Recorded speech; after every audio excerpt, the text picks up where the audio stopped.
Hello, ladies and gentlemen, and welcome back. Root Beer here, hoping you're all doing well. We're going to be starting question number 9 on our 2009 Euclid math contest. We've got two parts, A and B.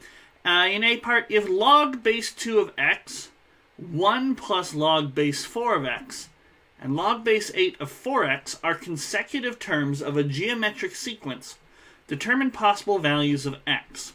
Okay, so we've got logarithms here, which I comment occasionally on the fact that logarithms are really just there to sort of scare people. They're not a concept that's covered very early on in high school. Even, sometimes you can get away with not teaching it at all. But really, logarithms, you should know them as well as you know how to deal with exponents, because that's all logarithms are, is just swapping around the idea of, okay, you do a to the x equals b, solve for x there. It's still got sort of an exponential content. We just shift it around and say the logarithm of b base a is x. So if I've got a base of a, x is what I need to raise that to get b. And, you get properties that translate to logarithms from exponentials.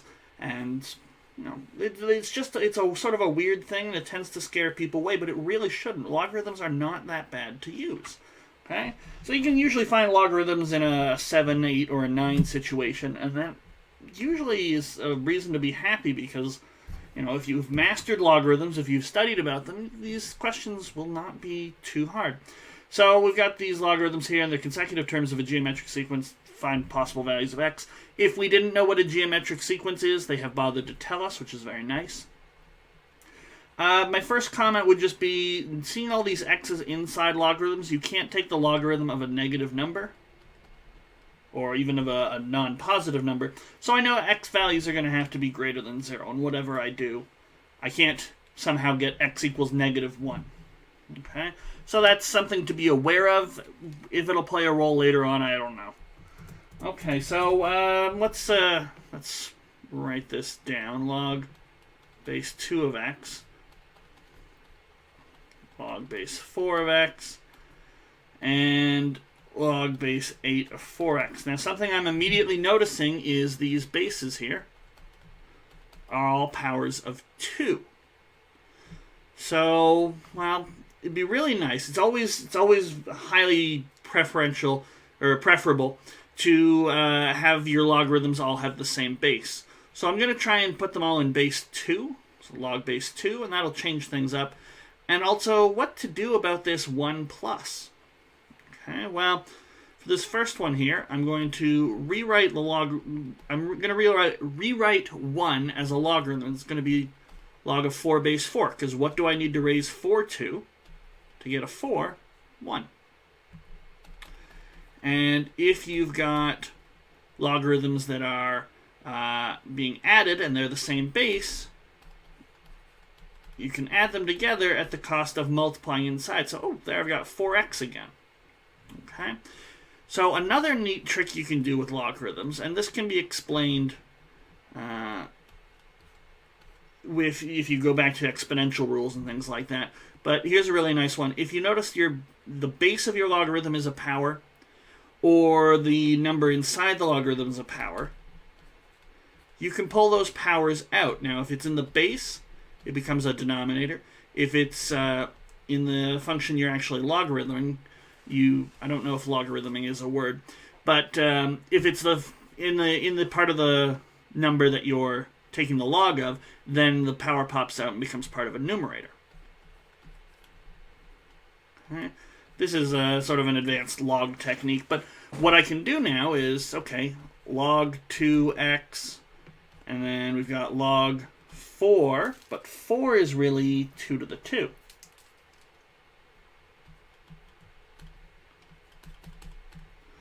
And 8 is really 2 to the 3.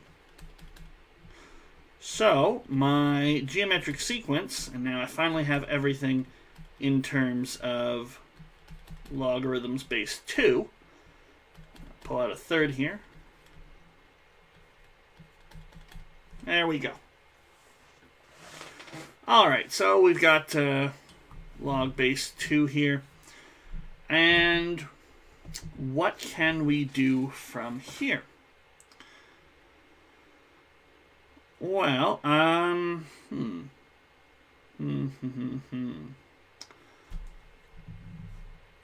tempted to say, well, look, you got the same number and then a third, a half and a third.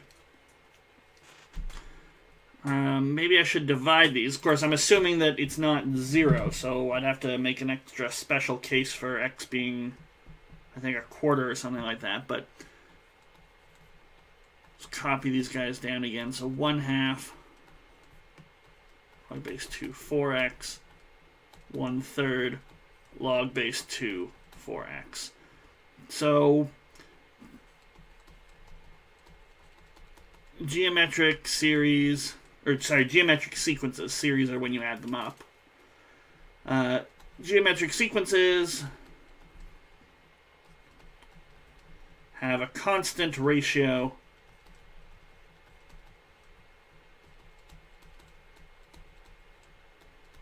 between successive terms.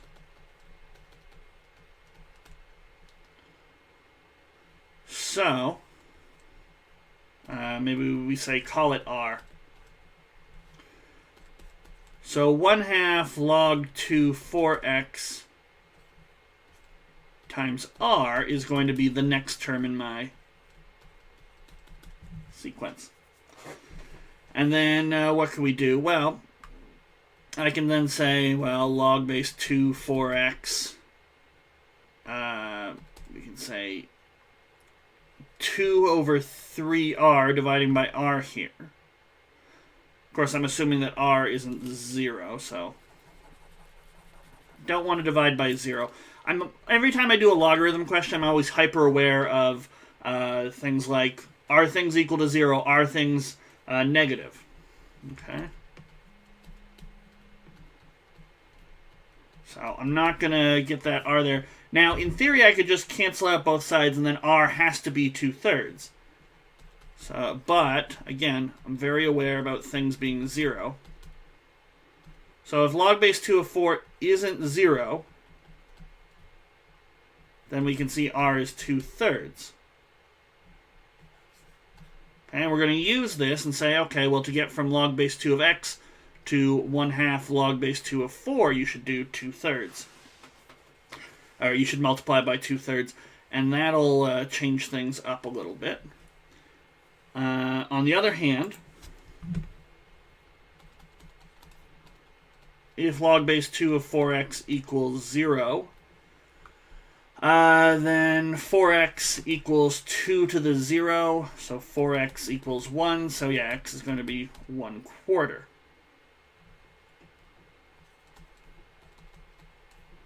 So then my sequence is going to be log base 2 of 1/4, which is going to be -2, 0, 0. And that is a geometric sequence, so we're fine. Because both the second and third terms had log base 2 of 4x. Okay. Now, if log base 2 of 4x isn't 0, r is 2/3. And my second term, which is 1/2 log base 2 of 4x, is r times my first term. The only reason I'm bothering to separate this out is because it is a written question, so I should explain where things are coming from. Okay, and then I guess, what can we do? We can multiply by 2 on both sides.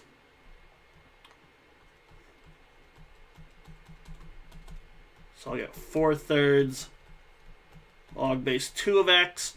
I suppose I can separate this again into log base 2 of 4 plus log base 2 of x.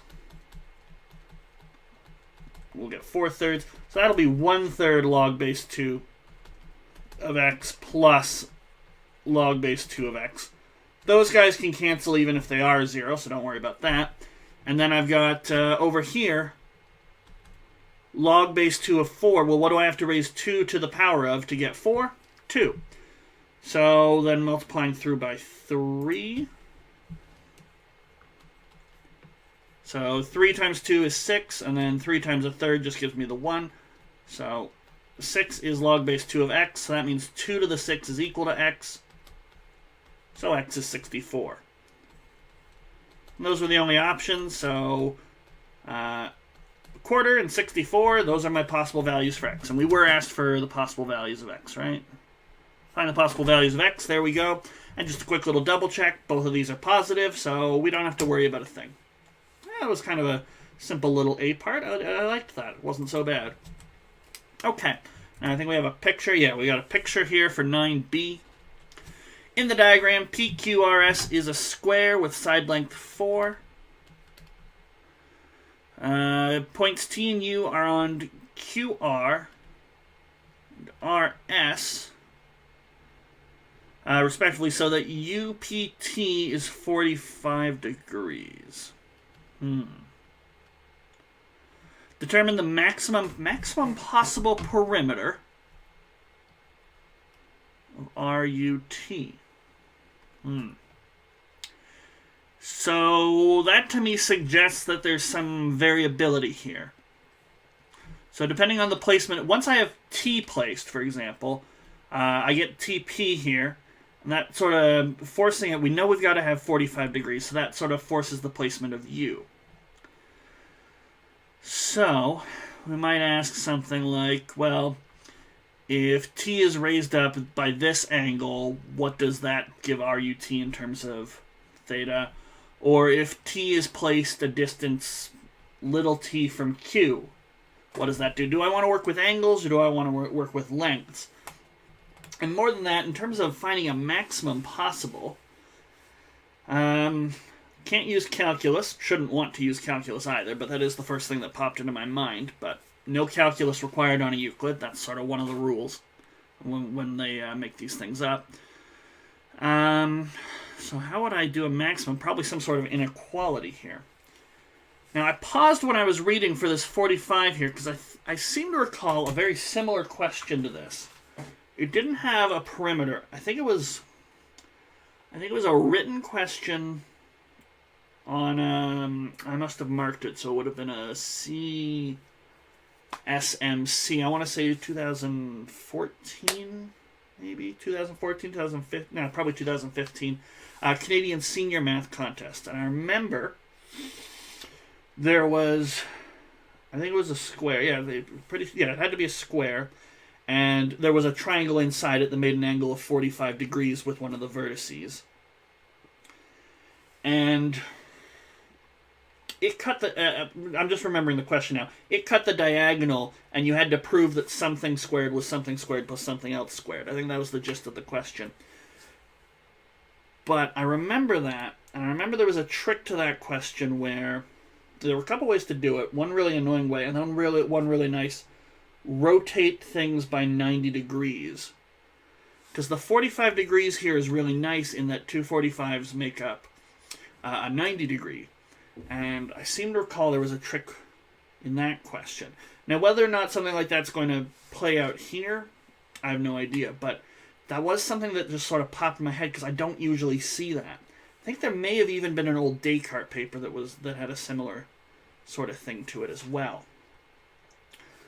So, I'm going to try it. If it does work out, this is sort of more proof that practicing more contests, even if you're not shooting for a CSMC, you can still learn things from it. But I'm not going to count my chickens before they hatch. So, I guess if I'm going to be rotating, I should focus on the angle. And I seem to recall in that question, or at least in the solutions that we were given when we were marking, we rotated it through the vertical one. It's not going to matter. I'm just trying to set up my picture in a nice, orderly fashion.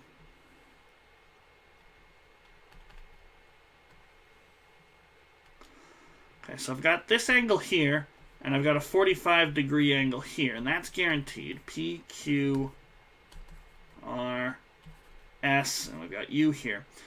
Then, since this whole thing is 90, we would write off to the side something like UPS. UPS is going to be 45 minus theta. So I probably should say something like let angle TPQ equal theta. And so we'll try and get things in terms of theta, lengths, and so forth if we can.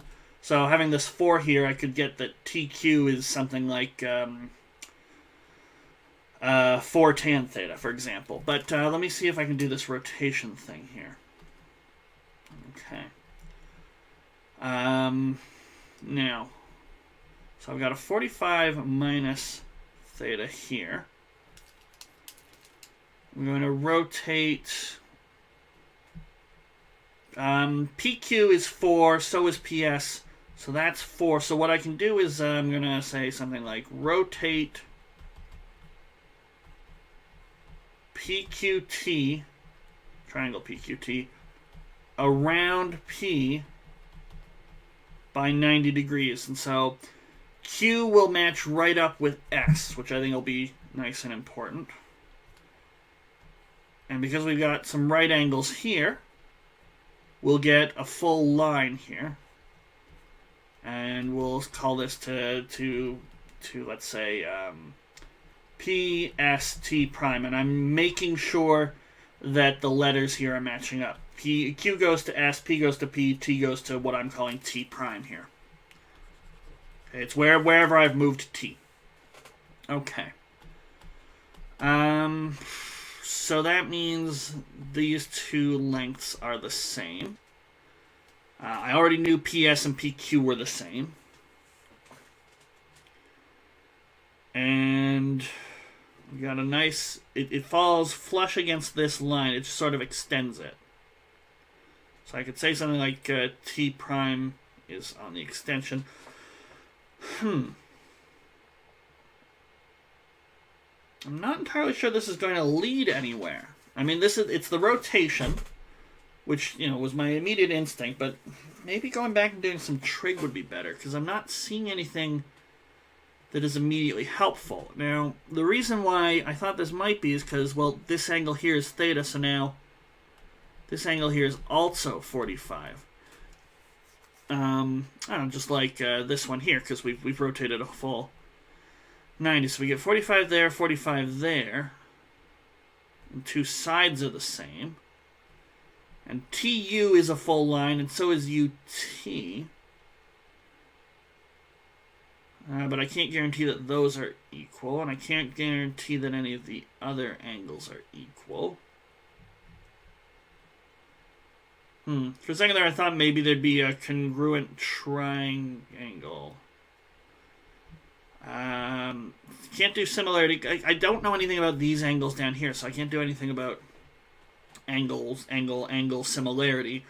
If anything would pop up. I mean, there's this side length here, but one side length and one angle is not enough. You need, like, angle, side, angle, and I don't have another angle. Or I guess you need side, angle, side, and then T prime U and UT would have to match up, right? Yeah, it wouldn't be T prime P or anything like that. And then PU, PU would have to match up with PU. PU is equal to the length of PU. So that would be at least a congruent triangle. Honestly, at this point, I feel like I'm just playing around with geometry. It was a nice insight, but I think maybe it just worked with the one question. I don't know. I'm going to write this up a little bit and have a thought in the back of my head here. T prime U is a line. So let's say T prime S and U are collinear. That means they are all on the same line. Since PST equals 90 degrees, and that's also the same as T prime and PSU, so they form a full 80 degrees. SPT, or T prime P S equals theta. So T prime PU equals 45 degrees. And what did we have? PT prime has the same length as PT. I guess maybe I should have the bars over top just to say that I'm indicating length, but and PU in length equals PU. So we get triangle T prime PU is congruent to triangle TPU by side angle side congruity. Or congruence, I guess. Yeah, so I've got these guys are the same. But do I really want congruence? Because as T moves, as this angle here moves, I should get some variance in RUT. So having the stability of this other triangle here, is this going to be a case where doing too many contests is leading me astray? I'm not entirely sure what's... Well, then I'm going to see if I can see anything more. I'm going to clean up the picture, but I'm really doubting this, actually. It's okay. It wouldn't be the first time I've done a video and then halfway through changed my mind about how I should be doing the question. So, what have I got? T here, U here, P here. Extend this out a bit, and we get T prime here. Okay, so they're congruent, so this length is the same as this length. This length, which is actually part of RUT that I'm interested in, is the same as this length. Obviously, it doesn't look it because my picture is off. And the orange length is the one they have in common.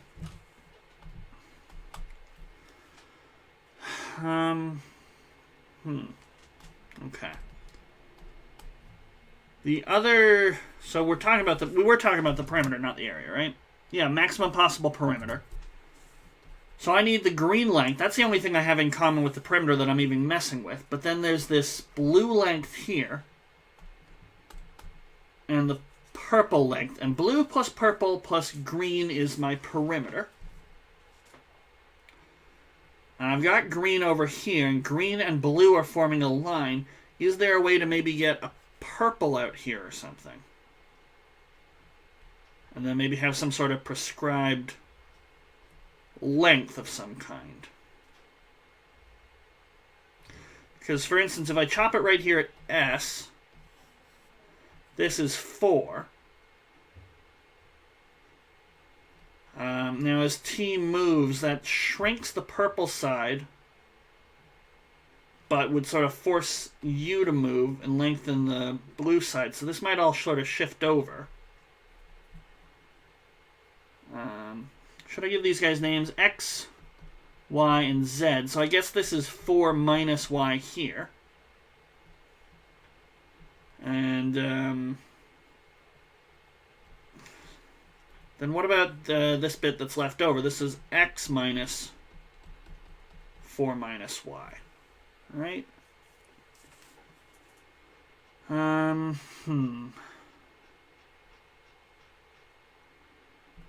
I don't see how this would relate to Z, and I'm not seeing a geometric way to add sort of Z on here, so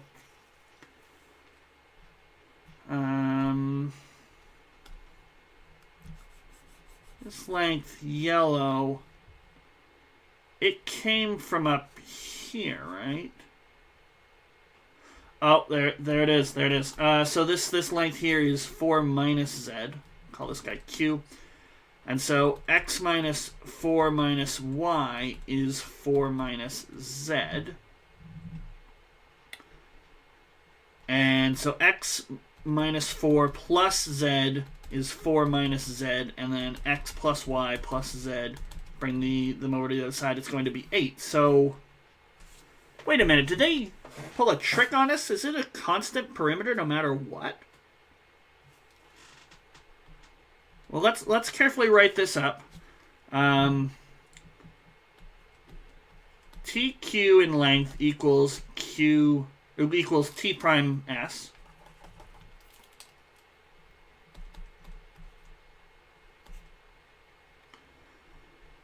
Okay.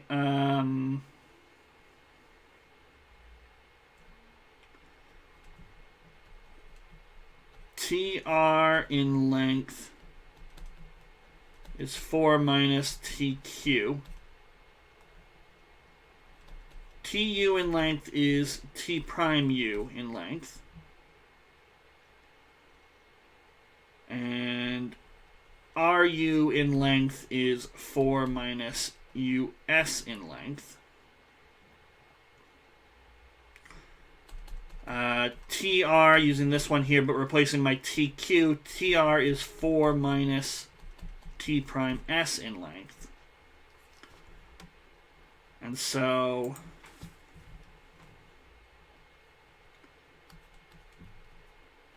TU plus RU plus TR, which is my perimeter, equals, so TU was T prime U, RU was 4 minus US, and TR was 4 minus T prime S.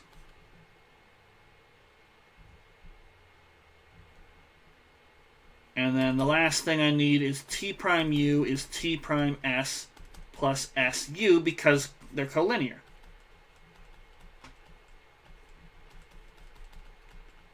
S sat between them. So then this is equal to US plus, getting ahead of myself, US plus T prime S plus 4 minus US plus 4 minus T prime S, which equals 8. So perimeter is constant at 8. So it attains its max and its min all at once. That was a sneaky question. If you aren't someone who does Canadian senior papers all the time, because you don't have a YouTube channel where you go through them every time they pop up, you might say, well, how could I see this? Okay, this is sort of a 1 in a million that there was a connection between this 2009 paper and that 2015 paper or whatever it was. How should I see this? Well, I'm sure you could probably do something like what I was originally suggesting and was sort of hinting at when I was getting depressed as to this technique. But you set up this theta, you get this side here is tan theta, is 4 tan theta, and you can probably do similar work around here. That this is 4 minus 4 tan theta, and 45 minus theta, and you might have to use some trig identities, like tan of A plus B, if I recall correctly, is tan A plus tan B over 1 plus tan A. Tan B. I think you could probably do a similar sort of thing. You would still get an 8 as a constant, but it would be a very trig-based way to do things. Not impossible, and I'm sure Waterloo would have a written solution that would give you a trig-based way, because I suspect they probably know about the 45. I wonder if maybe even the same guy made both questions, same guy or girl, because there's plenty of girls on the committee. But I suspect that they would realize not everyone's going to do it that way, and there probably is going to be a trig-based way. There might even be coordinate geometry-based way, but I don't know. I'm going to let it go there. So that's question number 9. We've got one more question, question number 10. So I'll see you in the next video as we finish this Euclid paper off. Until then, take care.